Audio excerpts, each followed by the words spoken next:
Okay, am I on? Can you guys hear me? All right, gather in. Welcome to Frames of the Future. We're about to get started, so please pool in. It's great to see you all here tonight. Show of hands, who's here from the advertising world? Okay, and how about on the entertainment side? And then maybe something else? Great, you have a good mix. I actually started my career in advertising. My name is Katy Perry. I am obviously not the singer. If you were here for that reason, I'm so sorry because I don't sing or I dance or anything like that. But when I began my career, it was at a digital agency. And it was 2009, and it was an agency that actually started the first brand Facebook page. So it's been really crazy to see all of this innovation in advertising and how these tools that are being developed are really empowering the creative process. So that's what tonight's all about. We're going to have some fun. We're going to see some real world examples of this tool that when I saw it for the first time, and I'm not a creative, I was like, I need to get my hands on this immediately. When you see these examples, you're going to get really excited about the potential of these tools to really empower your creative workflows, inspire new ideas, and maybe help you think about AI a little differently. I know in my own career, as a marketer, I tend to always go to how can AI save me time? How can it give me a shortcut? What this really opened my eyes to is how AI can unlock new ideas, better ideas, and proliferate creativity. So we're going to show you all of that tonight. We're going to open up with a panel showing how the tech side and the creative side come together. And then we have a ton of amazing case studies. And then at the end, there's actually demo stations where I know you all are going to have ideas as you see things on the screen. You're going to be able to go out there and test them for yourselves. So is everyone ready to have some fun tonight? Okay, I think we're ready to call up our first guest. The thing about creative vision, it's all in the details. Back in the day, classic animation studios changed everything about visual development. They discovered that success wasn't just about the final product. It was about testing, refining, and perfecting ideas before committing. They'd spend weeks iterating on storyboards, making sure every frame felt right. Fast forward to now. Visual development is different. LTX Studio gets that. We've built something that actually listens to what you want, say exactly what you need, down to the smallest detail, precise color palettes, specific lighting, distinct styles. The AI doesn't just guess, it follows your lead. Want to explore? Change the time of day, adjust the mood, play with different angles. Each iteration brings you closer to what's in your head. Some creative directors spend hours getting a concept just right. Others like to experiment, see where the creative flow takes them. Either way, you're in control. LTX Studio, your vision amplified.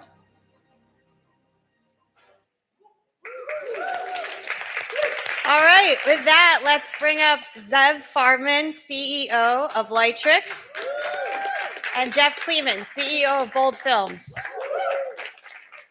Welcome to the stage.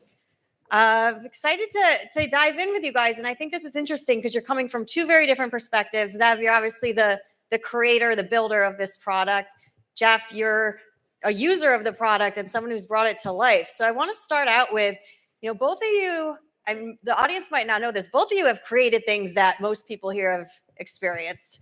Zeev actually was the founder of Facetune and a bunch of other apps that we all have used. And I know your work out in the world has been experienced by a lot of people here, and you've been in it.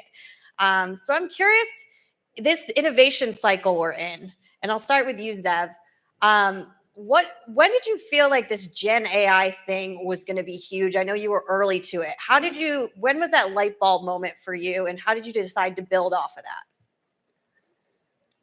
I'm coming from an academic background. Most of what I did during my kind of academic years, during my PhD, is somewhere on the border between computer graphics and image processing. And in the academia, people toyed with Gen AI ideas like since the 80s, basically. And these ideas stayed academic toys for a long while. And I think it all changed during summer 2022. So in my case, what happened is that we acquired a company in Chicago called Popular Pays, and the founder of the company knew Sam Altman from Y Combinator. And he kind of sent me a message that OpenAI are brewing something new and cool. And this like something new and cool was DALL-E, which I think was like the first system that really showed all of us that Gen AI isn't a toy anymore. So we got an early access to DALL-E. And for me, it was like this moment where I realized that we're going to experience a paradigm change in how we create pixels. So imagine that, like, historically, when we did computer graphics, we explicitly modeled the world, meaning that if you wanted to create like a representation of this scene, we started by creating like the geometry, figuring out where the vertices are going to be and how they're like formed triangles and polygons, and then we explicitly modeled like the lighting. A lot of what we did in kind of computer graphics community is basically trying to model the world by simplifying the equation of physics and making sure that running efficiently on the kind of hardware that we had. The big paradigm shift that's coming with AI is that, with Gen AI, is that we're actually approaching the problem of simulating reality in a completely different way. We're not modeling these equations explicitly. We are starting with a set of inputs and outputs, and like with this like humongous black box with a ton of parameters we don't know, we're kind of training the system. So it obviously proved itself as a very valuable approach, and it creates like a big paradigm shift, but it also comes like with a ton of challenges, with biggest challenging being that it's like very hard to control the process. So for us, on one hand, there was like a huge excitement around this paradigm shift. On the other hand, it's also like this realization, like how many more is kind of left to do. And like personally for me, imagine like I kind of was growing up in late 80s, 90s, I started programming, and 90s was like this really kind of crazy moment in the history of computing where computer games became more and more sophisticated every year, right? So we started to see first 3D person shooters that kind of tried to model reality, etc.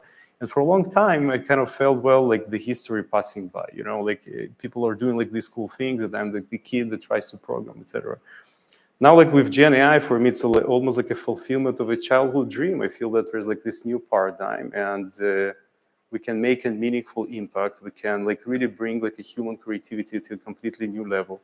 So I think that's like, for me, from my personal perspective, where like this Gen AI revolution meets what we have been doing at Lightricks. Yeah, and Jeff, let's go back to 80s, 90s Hollywood and Okay. what's changed since then. I'm really curious about, you're in the business of creating things, but also selling ideas. What did that process used to look like, and how has AI evolved the way you're selling your ideas? Well, I actually do think back to 90s Hollywood often when I think about AI. In the early 1990s, I was working for Francis Ford Coppola, and we were in early stages of Dracula for Sony. Francis went to Sony and said, I want to do post-production completely digitally. Now, as far as I know, this was the first time a major studio contemplated doing a full digital post-production. The post-production department at Sony pushed back. Francis said to them, I can tell you this, I will be able to do it faster, which will make it less expensive. You will be really glad we're doing it. It's going to make the movie much more manageable. Sony post-production, for whatever reasons, whether they believed this or not, said, okay. Francis then said to me, it's not going to be faster. It's not going to be less expensive. But the reason I want to do it is because right now, if I do a traditional post-production, I have to be in the edit bay, and that is the only time I can be fooling around with the film. And when I test something out, it takes a long time to implement it. And if I don't like it, it takes a long time to get back to where we were. Now, I can be in my office. I can be at home at 2 in the morning, waking up with an idea, and I can go straight into the film, and I can fool around with it 20 times, and maybe it's what we'll do, maybe it isn't, but it's going to give me a lot more chances within the same amount of time to do things with the film, and this is really important, it's going to be a lot more fun for me. And let's face it, we all want to have fun. Most of us are in some version of entertainment or advertising because it's more enjoyable than going to law school and learning how to do corporate agreements. Certainly writers, directors want to have fun. And what I find, at least with my early experiments with AI, and right now it is experiments, it's trying to learn it, understand it, see what it might be capable of, it's really fun. So it makes me want to try things with it more than, say, looking at the blank screen of a word processor makes me want to sit down and just start writing. And this concept of fun, I will get into it, but you guys will see a bunch of examples of how these universes are created. And Zeev, I'm curious how you get in the mindset of someone like Jeff to build something that is fun for him and tailored to his needs as someone who's on the technical side. So my first answer is going to annoy a lot of people at Lightricks, I think, but I think like it actually starts with your personal fun, okay? And the reason it's going to annoy some people because they always tell me, you know, you need to talk to customers first and figure out their needs, etc., which is obviously true. But when I look kind of at the audience here, I see kind of a bunch of people from Lightricks. A lot of them are also coming with this deep fascination about computer games, about kind of virtual worlds. And the cool thing about AI that it does feel like you're creating a virtual world, and you can do it on a way slimmer budget than we ever could before. So I think it starts like with the personal fun. And obviously after that, there's just like a ton of user feedback, right? Like we created like the first beta version of LTX Studio kind of a while ago. And since then, it was like this iterative process of trying to figure out what kind of problems you can solve with the current level of technology, and where you also should kind of put your efforts, like what kind of problems you're going to try to solve. And the cool thing is that I think like the problem that fascinates us at Lightricks, like this attempt to figure out how you're controlling like these black boxes of AI with human interaction, it's exactly what creative people need. So what you're seeing on the screen now, just like one of the example of the interfaces we're toying with at the moment. And again, like imagine that if we can just like go back to the previous slides, you want to make sure that like this tiger moves his head around. And okay, you maybe can try to do it with prompting, but it's a really like weird thing. Like, what are you going to do? Are you going to describe the exact curve using prompts? Just like it doesn't work. So part of the work is like really figuring out like what interfaces can be used in order to guide like these black boxes of AI. And this example shows how you can actually control Yeah, at a very detailed level. exactly. You're starting with the initial image, and then, okay, the prompt to the video model saying that there is some kind of head movement, but the curve helps AI to figure out exactly what the kind of movement is going to be. Yeah. And what's this one showing us? Okay, that's another point. I think that's kind of very important. Like I'm sure a lot of you are playing with existing video models, etc. And a big part of feedback that we got around LTX Studio is that our customers want not only control, they want to have like a ton of iterations.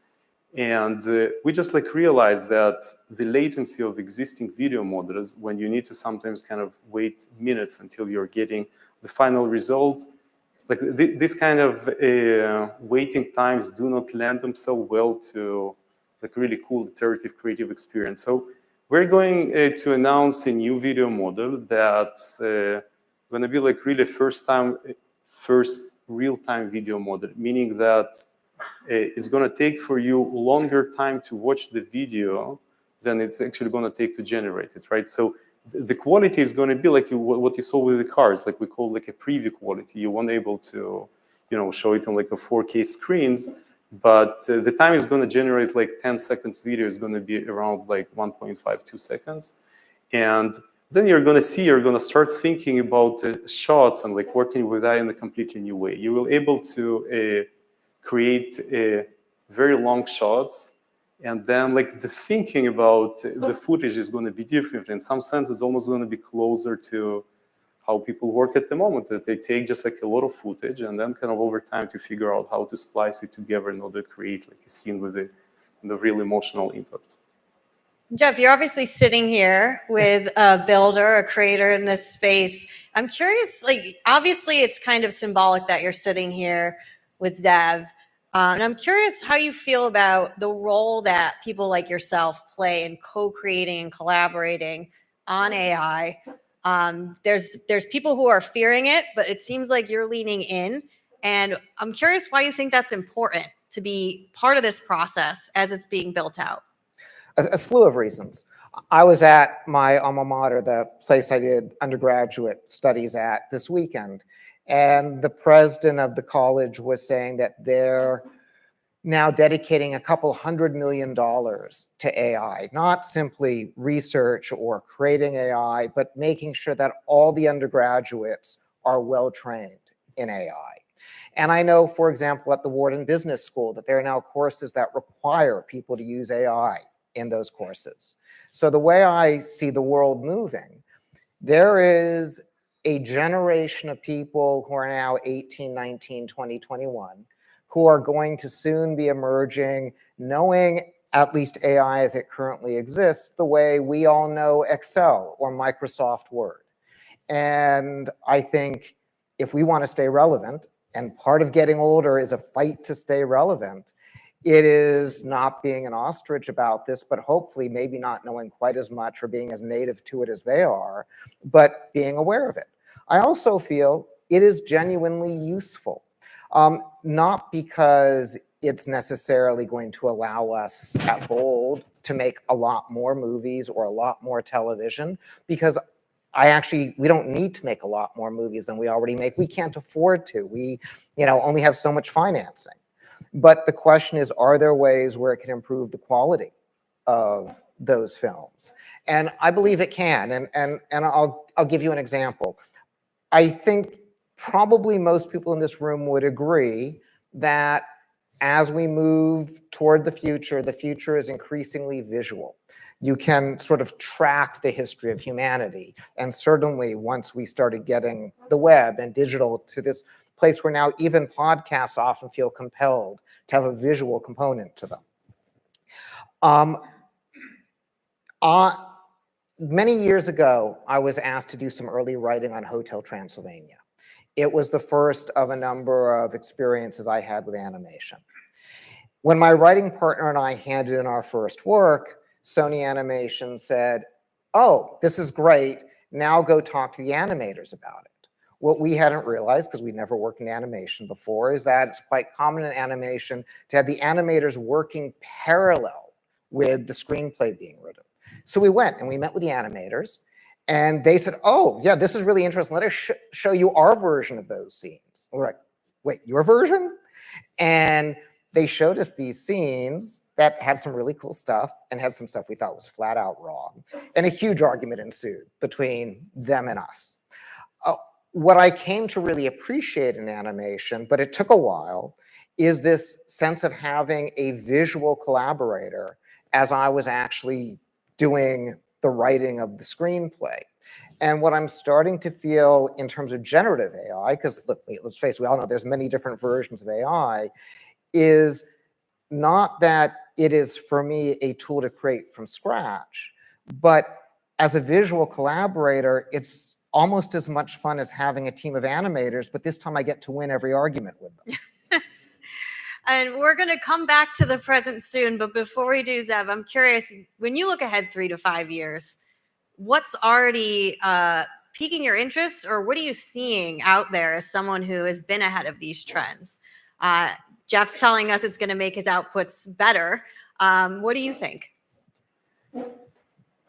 Oh my God, like thinking about like 3-5 years ahead with like this pace of change, like really hard. I'm gonna try to talk a little bit about next year. I think we're gonna see a convergence or between the classical 3D rendering paradigm and Gen AI, and an example of that you're seeing on the screen. So like one of the big problems that we're having at the moment, it's like one of the feedbacks we're getting, is that people want not only like character consistency across the shots, people want, for example, like scene consistency.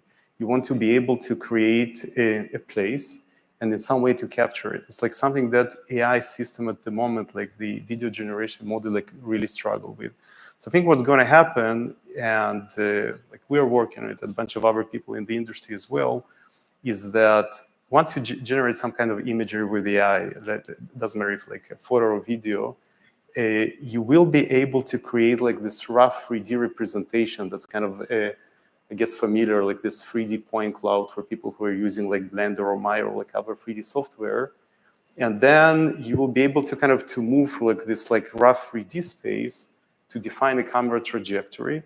And then like the AI system is going to use that as a hint instead of text or image the way kind of it works at the moment. So I think we're going to start seeing like these cool things where like this black box of AI is decomposed using like the classical tools that we have in computer graphics. And the first thing that for us is like really important to tackle is the scene consistency. It's like really hard to tell a story when every time you kind of describe an environment, it's kind of similar, but it shifts a little bit. So for us, it's like a very important problem to tackle. And okay, that's going to happen, I think, in the next 2 quarters or so. So not 3-5 years, but trying to figure out, you know, what's next on our plate. Yeah. Well, I know we have a lot to get into. I could talk to you guys about this for hours, especially about the future. Maybe you can give me some stock tips or something like that. But for everyone here, these gentlemen are going to be around tonight. So feel free to find them, ask them about their experiences. Thank you so much for teeing up what will become the rest of our conversation tonight. Really appreciate it.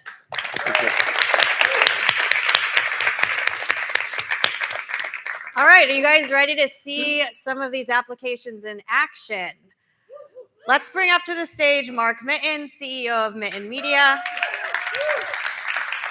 Hello.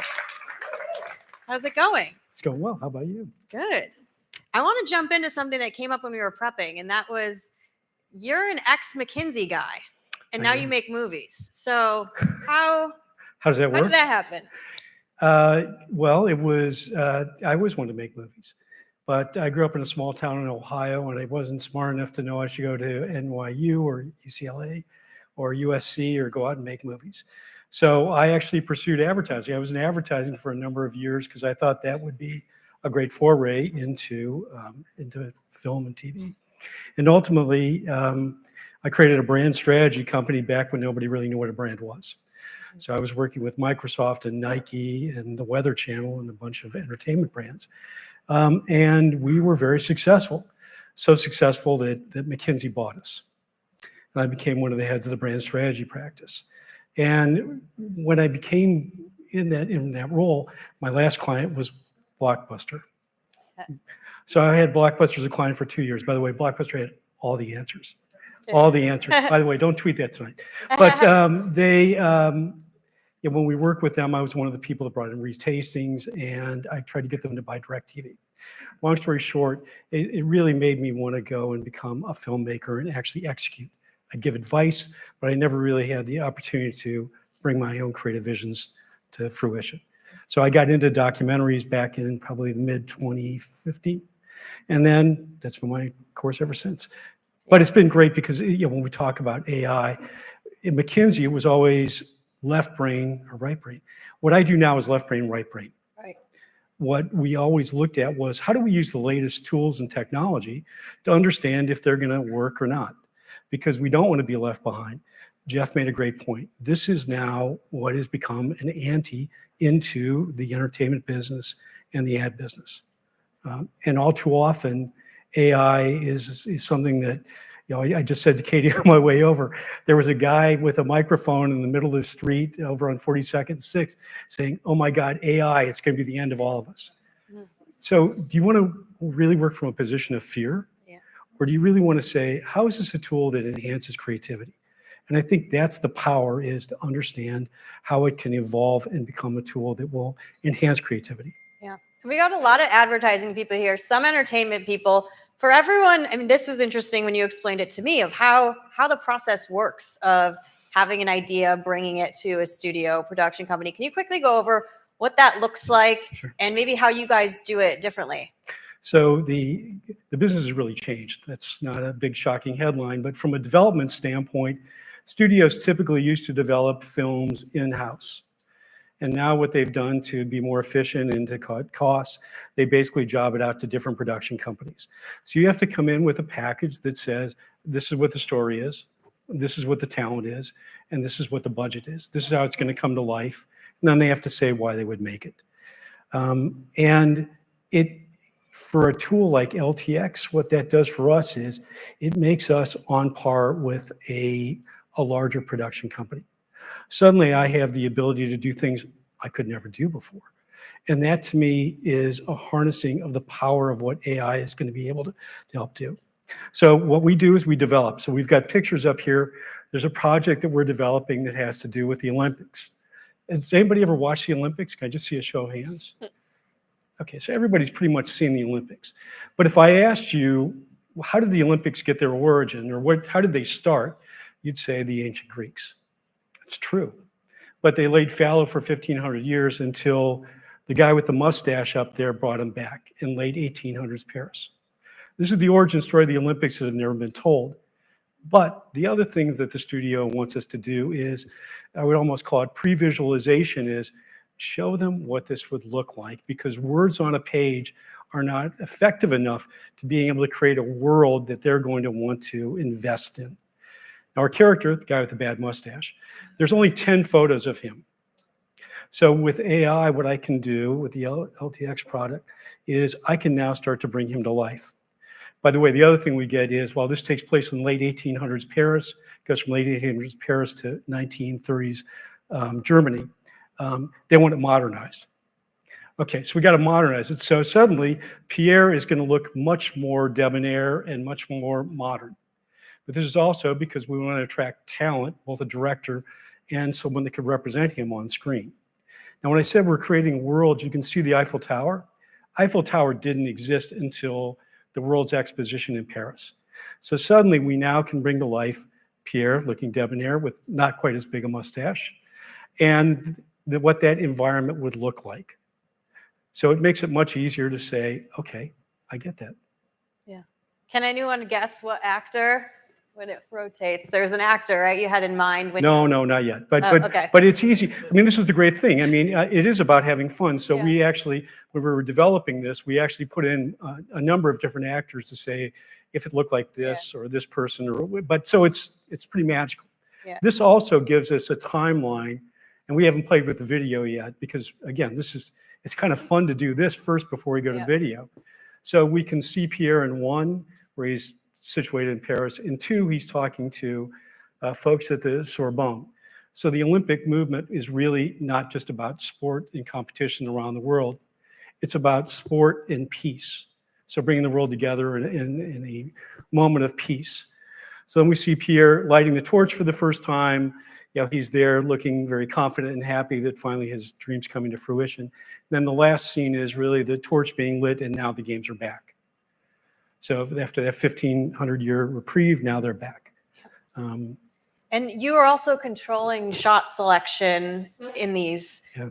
Tell us how that sets the tone in these meetings. It's the tone and the mood, because again, it helps our audience, buyers, understand how this would actually look. So in Hollywood right now, there's a real bias against period pieces. Nobody wants to make a period film. They want to de-risk it. And this is something that by bringing it to life, not just on the page and the script, we suddenly can de-risk it and make it much more something that can be embraced and understandable.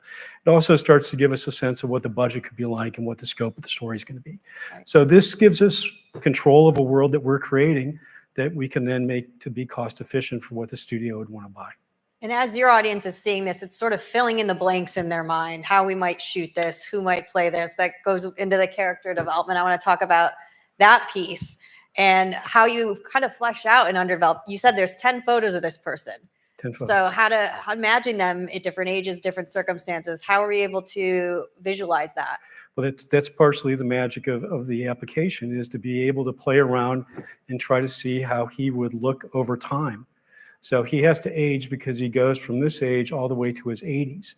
At the same time, we don't want it to be too prescriptive because we still want our other creative partners, whether the studio or the director or the talent, to be able to say they have that input. But if I said, what did 1890s garb look like? Once we put that in, that's what it looks like. Yeah. So it suddenly brings it to life, and it gives it historical credibility that otherwise wouldn't be able to have. Yeah. And then are there certain things when you're pitching to different stakeholders, there's different elements that you're playing up for those audiences? Or how do you think about the role of tools like this, visualizations like this, as you're talking to different people who are in the decision-making process? Again, I think it's about control and being able to visualize where things can go. So it's de-risking the whole process. That to me is really what this is about. Jeff made a great point. It's fun, and it is fun, but it also de-risks it to say, I now understand better what you're trying to do rather than merely reading words on a page. I now can visualize it. AI is being used in pre-production, in production, and in post-production. But this is a key breakthrough with regards to it's about development. It's about really selling the story using AI. Yeah, and one thing I think is interesting too, sometimes when we think of AI, Gen AI, we think, I have this idea, I'm trying to get something to understand it and spit something back. But when you're doing the process of developing the storyboards, the characters, are you getting new ideas as you go, as you see things? Totally. I mean, it's very evolutionary, and that's one of the things I like about this product. I go back to my McKinsey days and say, what LTX does is it gives us the opportunity to work with a team that can evolve the product to match what our expectations are and what our needs are. So it may not be this generation, but it may be the next generation. So we're pushing them as much as they're helping us. By the way, they just showed you how you can do a pitch deck. So this comes to life immediately. The thing Zeev mentioned is that this all happens pretty much in real time. So for back in the old days when you were trying to render video, it would take, you'd go out and have a drink or go out and have lunch. Now, basically it happens like that. So it is magic. And for those of us not often in this process, the pitch deck, is that a follow-up material? Is that a pre-read? Where does that flow in the? It's a pre-read that you send out. Okay. But again, it suddenly makes it so much richer because otherwise we either have to use Photoshop or we've got to use stock images to try to manufacture what we think the mood and attitude is. Here, I have much more control. Right. So in the past, you're sending a pre-read, maybe walking through some slides, trying to set the scene that way. And now there's this more immersive story you can tell. That's right. And the next step for us will be to take this and use it as a video that we create. So we'll actually have what's called a sizzle reel, which is used to actually pitch the studio to show them what the attitude and again, the mood is. And that's pretty powerful. Yeah. Again, we're based in Chicago. We're in Chicago. We've been nominated for an Academy Award. We've won Emmys. We've won Critic Choice Awards. But this is something that takes it to a new level. So I don't have to be in LA or New York. Yeah. I can basically do it and have that same kind of horsepower. Yeah, what I think is interesting is this is clearly like a means to an end, the end being the ultimate art product. It's like some people here might look at this and say, well, why not just take it all the way? So can you frame up for us the specific role this is playing in the process to get you to that end product? That's a great question. So what this is basically a way to think about how this could come to life. It's not the final product. Because as good as LTX's product is, we still don't have an emotional connection with the characters. It helps us understand what they could be like. But until we actually have a real actor or a director directing the actor with words a screenwriter has written, that's when the magic really happens. So I think that gets back to, I used this word de-risking before. It's collaborative and evolutionary. So we want to be able to help our talent figure out how do we make the best film possible, rather than take away the creativity. Yeah. So it enhances in our minds. Yeah, and I think on that note, when can we see this in real life? What's the next for the film? How can we follow this? Well, the great news about this project, unlike most films, is that there's we're working on a film that has been 7 years in development, and it's a high priority film, and it's still 7 years in development. This film has to come out by LA 28 because the games are coming to LA in 28, and we want to be able to capitalize on the US market interest in this.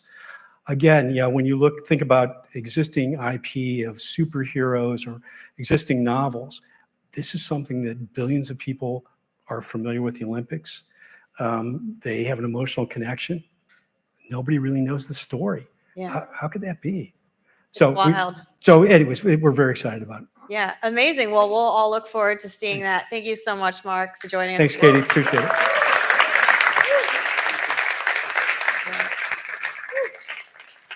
All right. Who wants to see some agency examples? We're going to bring up JP Bernard, Head of Digital and AI at McCann Paris, to get his perspective. Welcome. How's it going? Good. So you have a cool job. Yeah, very cool. I don't have the mustache like the previous Pierre, but we could probably make that happen somehow. Probably. Yeah. So yeah, I'm part of the McCann Paris agency, and we working quite a lot on big clients, beauty specifically, luxury. Working a lot with L'Oréal, for example. So yeah, that's what I do, and my job is to make sure we implement tools and solutions, and we use and we leverage the technology to create some amazing job and work. And you guys are seeing some examples, but before we get into that, curious just the state of adoption at creative agencies. It seems like there's some cynicism. There's some people leaning in. You're obviously empowered in your role to really embrace this and bring this as part of the process. Do you think McCann's ahead of the curve there? It's complicated to say. What I can say is a year and a half when we saw those emerging technology on the Gen AI, we were very curious and also very open to use it. So we started to test, to do some testings, to do some training as well, early trainings. And then what we saw quite quickly is we could get a lot of value from those tools to implement that part. But there was also some challenges that we faced after the adoptions. The main challenges was it's now very fragmented. You have plenty of technology, you have plenty of platforms available. So the question for an agency, whether it's McCann or whether it's a smaller one, is you have a budget or you have a sort of investments budget that you want to put in tools. So how can I make the most of these investments? And you need to pick the right tools. So that was one of the challenge.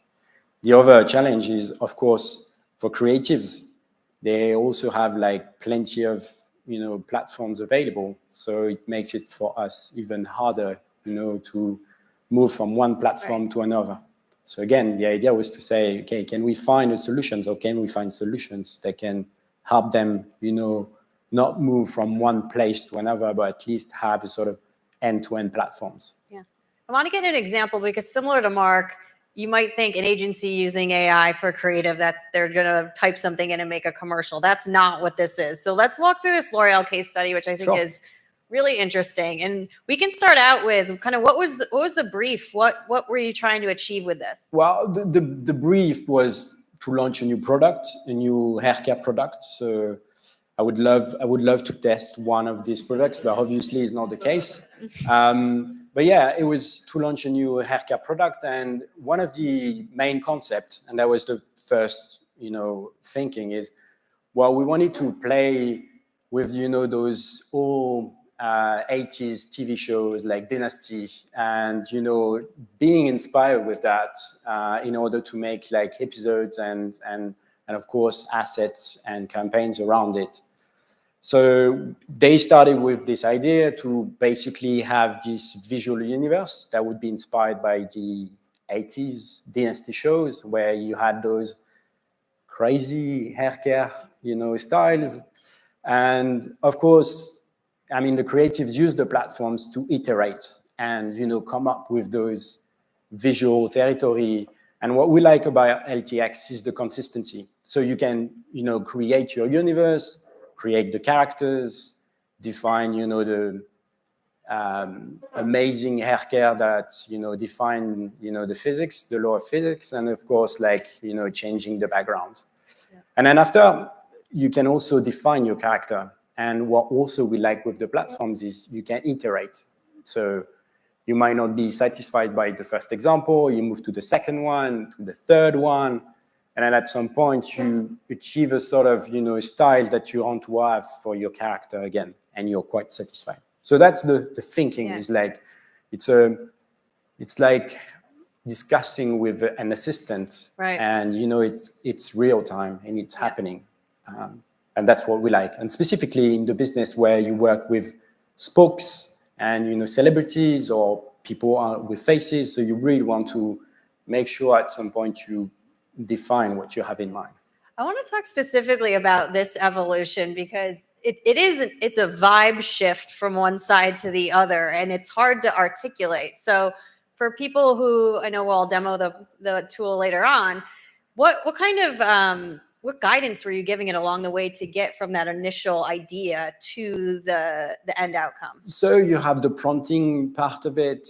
Then once you have the shot, you can slightly edit some of the elements with it. So it's a really versatile tools that takes into account, all the different elements. You can face swaps, you can add, some image reference. So again, I mean, what I like is the fact that within the platform, it embeds, so many features that all could be available with other platforms, but you have that within, your own environment.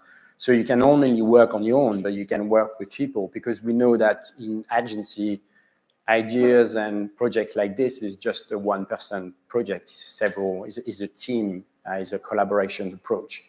And that's also part of the good, stuff that we get from LTX Studio. Yeah.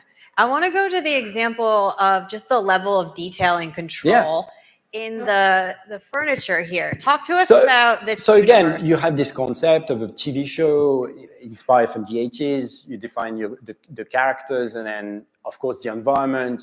You want to set some of the episodes within spaces. Of course, you zoom out. You want to make sure, again, that you have a sort of color palette and consistency across all, all the campaigns. So that's what you can achieve. You have this purple and pink palettes that are also going to be inspired by the product as well. So again, that's what we really like. And of course, after within, the scripting part that we'll see after, so all the assets that you need to build, you can, select the locations, really change it, define, the materials, the angle, where it's going to be placed as well. So really follows also how creatives also working as well. It's like coming from the big idea, the visual territory and where it's going to be set, to the specific aspects of, well, now let's move to a 15 seconds, TV scripts where we're going to start with this shot where she would move, and then you would have this famous, 80s, movement where the hair is flowing, and then she would, use the character to prepare her hair, etc., and moving to the different shots. So again, we like the fact that it's really how creatives also are thinking about, making, the ads. We're thinking about the shots and being able to change that and also iterate throughout the platforms as well. Yeah, we were talking about mood boards earlier. What struck me was just the level of intentionality. When you use a basic Gen AI image, you can't specify to the degree of, clearly there was an input for velour or velvet on the fabric. And I think that's what's really interesting about it. And you talked about kind of mood boards. How does this complement or build on that mood board process that you would typically have at an agency? I mean, it's really enhancing, and I mean, you take the mood board part and then you use that as a reference after for all the outputs and media you will have to develop within your campaign. So you will have digital formats, and all the mood board would go into that part. So the mood board part is one element, but then after you specifically enter into like making TVC scripts and all those elements. And again, what I really like is, and I think they discussed it before, is the consistency. The consistency is something that is very complicated to achieve. It requires, some good level of skills, good level of prompting. With the platform, it makes this easier. And that's what we like, and that's what creatives want. They want to have platforms that allows them to, get the most of the creativity and not struggle with the technical part of it. And that's really, really important. And what has the reception been among teams? I'm not a creative person. I would do this on a Saturday night, most Saturday nights. But how is the team receiving this? How are they taking to it? It's funny because just after the call, when we did like the introduction and presented the platforms, and we had the guys from Lightricks, the first question is, when can I get the licenses? When can I get the logins? And I say, hold on, we need few days to set up the environment, do the training as well. So really a good, like excitement from the people. Excitement first because there was some cool feature in it, and I think you can test it. And also because the platform is very easy to use and very nice as well. And also the mockup elements and the fact that you can storyboard make it slightly unique on the market as well. Yeah, we touched on the collaboration a bit, but I want to talk a little bit about that because I have for my agency days, there's the feedback doc, there's a note in Figma, wherever it is, there's multiple things. How does this sort of bring together some of those workflows to make it enjoyable to get feedback and riff versus it being something that's tedious? We still have the feedback. We still have the Figma, the Excel, the stuff. But it makes it probably easier eventually if you want to modify some of the aspects or if you want to iterate more. So it's not going to kill the feedback part, but it makes it like fun. I think it was said before as well. The process of like creating, imagining what you have in mind and having the vision and put that in place, it's easier. And also it could increase probably the capabilities of some of the creatives that, in the past might struggle with some of the technicality of it. They can really,